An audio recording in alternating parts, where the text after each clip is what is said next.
अस्सलाम वालेकुम एवरीवन, मैं इम्तियाज और आप सभी देख रहे हैं A1 एजुकेशन 2.0 पर आप सभी का स्वागत और खैर मकदम करता हूं कि आप सभी स्वस्थ और मस्त होंगे। अगर आप इस चैनल पर नए हैं तो चैनल को सब्सक्राइब और वीडियो को लाइक करना ना भूले। नागरिकता को लेकर बड़ी राहत, सुप्रीम कोर्ट ने खुद बताया 1 जुलाई 1987 वालों की मौज हो गई। नागरिकता का टेंशन खत्म, 1955 एक्ट क्या कहता है, तो चलिए मैं आप सभी को बता देना चाहता हूं कि आप कितने तरीकों से आप अपनी नागरिकता को प्रूफ कर सकते हैं और आपको नागरिकता प्रूफ करने के लिए किन किन दस्तावेजों को देना है। तो आप सभी को घबराना नहीं है, आप सभी को परेशान नहीं होना है। अगर आप इस चैनल पर नए तो जरूर चैनल को सब्सक्राइब करें। आपको मैं 5 तरीकों से आप अपनी नागरिकता को प्रूफ कर सकते हैं। और सबसे महत्वपूर्ण जो दस्तावेज है वो आप सभी का कौन सी दस्तावेज है जो भारत के सभी नागरिक के पास होना चाहिए, क्योंकि इन दिनों जो SIR की प्रक्रिया चल रही है इसमें बहुत से ऐसे लोग हैं जिनके वोटर लिस्ट से नाम को हटा दिया गया है, जिसके कारण वो लोग काफी परेशान है और हड़कंप मची हुई है कि हम अपनी नागरिकता को कैसे प्रूफ करें। तो यहाँ पे लिखा गया है कि इंडियन का सिटीजनशिप 4 तरीकों से आप अपनी प्रूफ कर सकते हैं, यानी आप अपनी नागरिकता को 4 तरीके से प्रूफ कर सकते हैं। मगर यहाँ पे एक एक्स्ट्रा जोड़ दिया गया जो 5वां तरीका है, यानी आप 5 तरीकों से नागरिकता को प्रूफ कर सकते हैं। यहाँ पे लिखा गया है कि सिटीजनशिप एक्ट 1955 क्या कहता है और 1987 क्या कहता है। क्या सभी व्यक्तियों को भारत की नागरिकता साबित करना है? तो जी बिल्कुल आप सही सुन रहे हैं। क्या सभी को भारत की नागरिकता?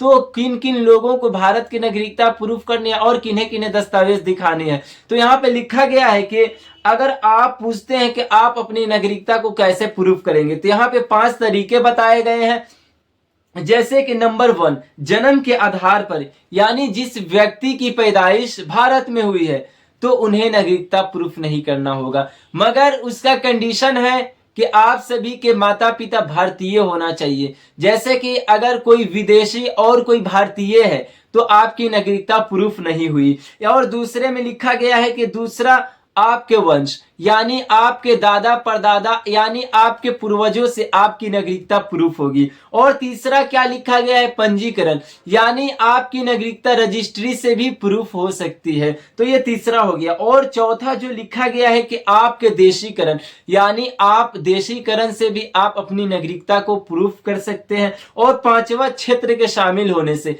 यानी क्षेत्र के शामिल होने से मतलब ये है कि आप जिस इलाके में रहते हैं, आप जिस गांव में रहते हैं उस क्षेत्र में आपसे बड़े बुजुर्ग से आप अपनी गवाहों को बनाकर आप अपनी नागरिकता को प्रूफ कर सकते हैं। और यहाँ पे लिखा गया है कि जिस व्यक्ति की पैदाइश 1 जुलाई 1987 से पहले भारत में हुई है तो क्या उन्हें कोई दस्तावेज देना होगा? तो जी बिल्कुल आप सही सुन रहे हैं कि उन्हें दस्तावेज देना होगा, मगर उसमें भी बहुत सारे कंडीशन है। क्योंकि 1 जुलाई 1987 से पहले जिनकी पैदाइश भारत में हुई है, तो पहले का कानून था कि आप सभी की अगर पैदाइश 1 जुलाई 1987 से पहले हुई है तो आपको नागरिकता प्रूफ करने के लिए कोई दस्तावेज नहीं देना होगा। मगर अभी नियम में बदलाव किया हुआ, सुप्रीम कोर्ट ने सख्त आदेश और ऐलान कर दिया कि जिसकी पैदाइश भारत में 1 जुलाई 1987 से पहले हुई है, यानी वो भारतीय तो हैं मगर वो भौगोलिक तरीके से यानी कानूनी प्रक्रिया से आप भारतीय नहीं कहलाए, तो यानी आपको भी एक दस्तावेज देना होगा। और आपको घबराना नहीं है, क्योंकि आपकी पैदाइश 1987 से पहले हुई है तो आपके पास कोई ना कोई दस्तावेज होंगे। अगर आपके पास कोई दस्तावेज नहीं है तो आप आराम से जन्म प्रमाण पत्र आसान प्रक्रिया के साथ बनवा सकते हैं। और यहाँ पे लिखा गया है कि एक्ट, यहाँ पे लिखा गया है अगर 1987 से पहले हुई है तो आपको किन किन दस्तावेजों को देना है। अगर किसी की पैदाइश 1987 से लेकर 2003 के बीच में हुई है तो उन्हें कैसे नागरिकता प्रूफ करना है? तो उन्हें ऐसे प्रूफ करना है, यहाँ पे लिखा गया है कि माता पिता, यानी जिस व्यक्ति की पैदाइश 1987 से लेकर 2004 के बीच में पैदाइश हुई है तो उन्हें अपने माता पिता का कोई एक दस्तावेज देना होगा, जिसके कारण उनकी नागरिकता प्रूफ हो सकती है। और वो अपनी नागरिकता प्रूफ कैसे करेंगे? सबसे पहले उनके माता पिता का नागरिकता प्रूफ होना चाहिए, फिर उसके बाद अपने बच्चों को वो एक डॉक्यूमेंट लगवाकर अपनी नागरिकता यानी अपने बच्चों की नागरिकता को प्रूव कर सकते हैं, वो अपने बच्चों की नागरिकता साबित कर सकते हैं। और यहाँ पे लिखा गया है कि 2004 से यानी जिस व्यक्ति की पैदाइश 2004 से लेकर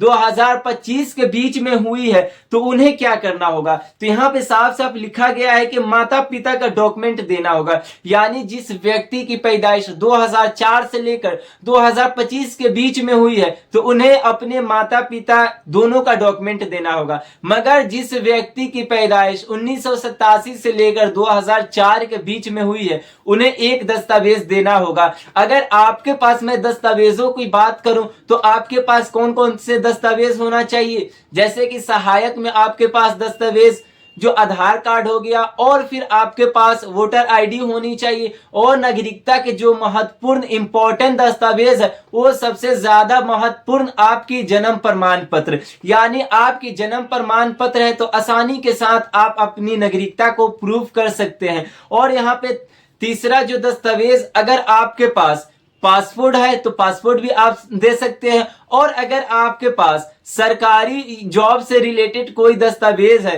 जमीनी कागजात है, तो आप उसे भी लगाकर आप अपनी नागरिकता को प्रूव कर सकते हैं। या फिर आपके पास डाकघर या फिर कोई भी डाकघर या फिर पोस्ट ऑफिस या कोई भी उससे रिलेटेड सरकारी कर्मचारी या फिर सरकारी दस्तावेजों से रिलेटेड कोई भी दस्तावेज है, या फिर भूमि से रिलेटेड आपके पास कोई दस्तावेज है तो आप अपनी नागरिकता को प्रूव कर सकते हैं। और अभी जो लेटेस्ट में ये जन्म प्रमाण पत्र बनाए हैं उससे भी आसानी के साथ आपकी नागरिकता प्रूफ हो सकती है।